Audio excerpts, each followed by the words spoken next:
Hi friends, welcome back to Anitha's Happy Home. இன்னைக்கு நான் ஒரு சூப்பர் லஞ்ச் மெனுவோட தான் உங்களை மீட் பண்ண வந்திருக்கேன். இன்னைக்கு ரெசிபி வந்து பார்த்தீங்கன்னா பரங்கிக்காய் காரக்குழம்பு, எல்லோ பம்கின் வச்சு காரக்குழம்பு செய்ய போகிறேன். இதுக்கு நம்ம என்ன பண்ணணும்னா, பாத்திரத்தில் நான் வந்து புளி பேஸ்ட் எடுத்திருக்கேன். நீங்கள் புளி ஊற வைக்கிறீங்க அப்படின்னா ஒரு லெமன் சைஸ் அளவு புளி ஊற வச்சு எடுத்துக்கோங்க. நான் எப்போவுமே வந்துட்டு புளி பேஸ்ட் வீட்டிலே ரெடி பண்ணி வச்சுருவேன். ஏன்னா எனக்கு காலையில் அவசரத்துக்கு அது ரொம்ப ஹெல்ப்ஃபுல்லாக இருக்கும்னு.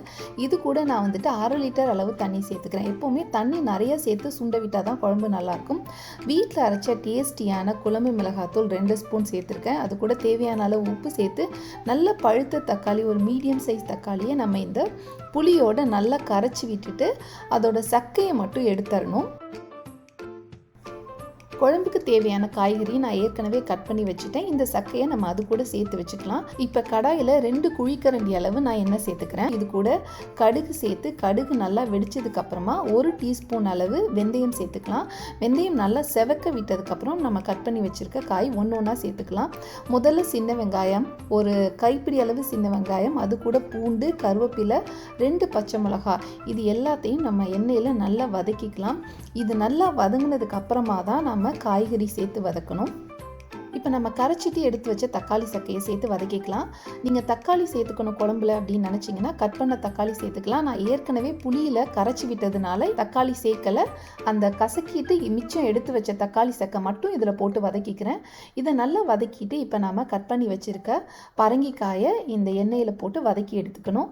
பரங்கிக்காய் 3/4 தீட்டம் வெந்ததுக்கு அப்புறமா தான் நம்ம கரைச்சி வச்சுருக்க புளி தண்ணி சேர்க்கணும். புளி சேர்த்துட்டோம் அப்படின்னா காய் வேகிறதுக்கு ரொம்ப டைம் எடுக்கும். பரங்கிக்காய் சேர்த்து ஓரளவு எண்ணெயில் வதக்கிட்டு, ஏன்னா எண்ணெயில் வதக்கிறப்பவே அது ஒரு குக் ஆக ஆரம்பிச்சிடும். அதுக்கப்புறம் மூடி போட்டு அதை நம்ம ஒரு 5 மினிட்ஸ் லோ ஹீட்டில் வேக வச்சு எடுத்துட்டு அதுக்கப்புறம் நம்ம கரைச்சி வச்சுருக்க புளி தண்ணியை இது கூட சேர்த்துக்கலாம். காய் அடிப்பிடிக்காமல் இருக்கிறதுக்காக நடுவில் நீங்கள் கிளறி விட்டுக்குங்க. மண் சட்டியாக இருந்தால் அவ்வளோ சீக்கிரத்தில் அடிப்பிடிக்காது. நான் இன்றைக்கி ஸ்டெயின்லெஸ் ஸ்டீல் பாத்திரத்தில் செய்கிறேன் அப்படின்றதுனால 2-3 வாட்டி நடுவில் நான் கிளறி விட்டுக்கிட்டேன். அதனால் கொஞ்சம் கூட காய் அடிப்பிடிக்காமல் நல்லா வெந்துருச்சு. இப்போ நாம் கரைச்சி வச்சுருக்க புளி கரைசலை இது கூட சேர்த்துக்கலாம். இந்த ஸ்டேஜில் நீங்கள் உப்பு, காரம் ரெண்டுமே செக் பண்ணிக்கிங்க.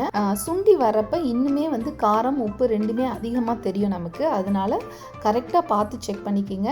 அதே மாதிரி நீங்கள் டேஸ்ட் பண்ணுறப்ப உங்களுக்கு உப்பு, காரம் ரெண்டுமே கொஞ்சம் அதிகமாக இருக்கிற மாதிரி இருக்கணும். அப்போ தான் சாப்பிட்றப்ப நமக்கு கரெக்டாக இருக்கும்.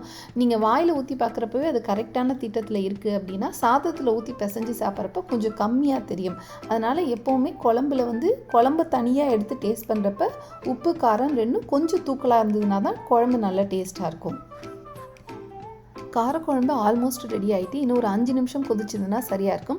இந்த ஸ்டேஜில் நான் தேங்காய் அரைச்சி சேர்த்துக்கிறேன். இது ஆப்ஷனல் தான், பட் தேங்காய் அரைச்சி வைக்கிறப்ப அதோட டேஸ்ட்டு ரொம்ப நல்லாயிருக்கும். எங்கள் வீட்டில் எல்லாருக்கும் பிடிக்கும் அப்படின்றதுனால 2 கைப்பிடி அளவு திருவின தேங்காய், அப்படி இல்லைன்னா ஒரு 1/4 மூடி தேங்காய் வந்து நாம் அரைச்சி சேர்த்துட்டு அதுக்கப்புறம் நல்ல லோ ஹீட்டில் ஒரு 3 to 4 மினிட்ஸ் இதை கொதிக்க விட்டோம் அப்படின்னா ரொம்ப டேஸ்டியான காரக்குழம்பு ரெடி ஆகிடும். இது கூட வந்து பார்த்திங்கன்னா கேரட், பீன்ஸ், அவரைக்காய், கீரை இது எல்லாமே நல்லா பொருந்தும். எப்போவுமே வந்து சாம்பாருக்கு ஸ்பைசியாகவும் இந்த மாதிரி காரக்குழம்புக்கு காரம் கம்மியாகவும் பொரியல் வச்சு சாப்பிட்டோம் அப்படின்னா சாப்பிட்றப்ப ரொம்ப பேலன்ஸ்டாக இருக்கும். கமகமன்னு நல்ல வாசனையோட நம்மளோட பரங்கிக்காய் காரக்குழம்பு ரெடி ஆயிடுச்சு. இது நல்ல சூடான சாதத்தில் போட்டு சாப்பிட்டோன்னா செம்ம டேஸ்ட்டாக இருக்கும். எங்கள் வீட்டில் காரக்குழம்பு வச்சோம் அப்படின்னா நார்மலாக சாப்பிட்றத விட அன்றைக்கி எல்லாருமே ஒரு 2 பிடி எக்ஸ்ட்ரா சாப்பிடுவோம். லஞ்சுக்கு சூடான சாதம், அது கூட காரக்குழம்பு தொட்டு சாப்பிட்றதுக்கு நான் வந்து பசலிக்கீரை மசியல், அதுக்கப்புறம் கேரட்டும் பச்சை பட்டாணியும் போட்டு பொரியல் பண்ணேன். அது கூட நல்ல கெட்டி தயிர்.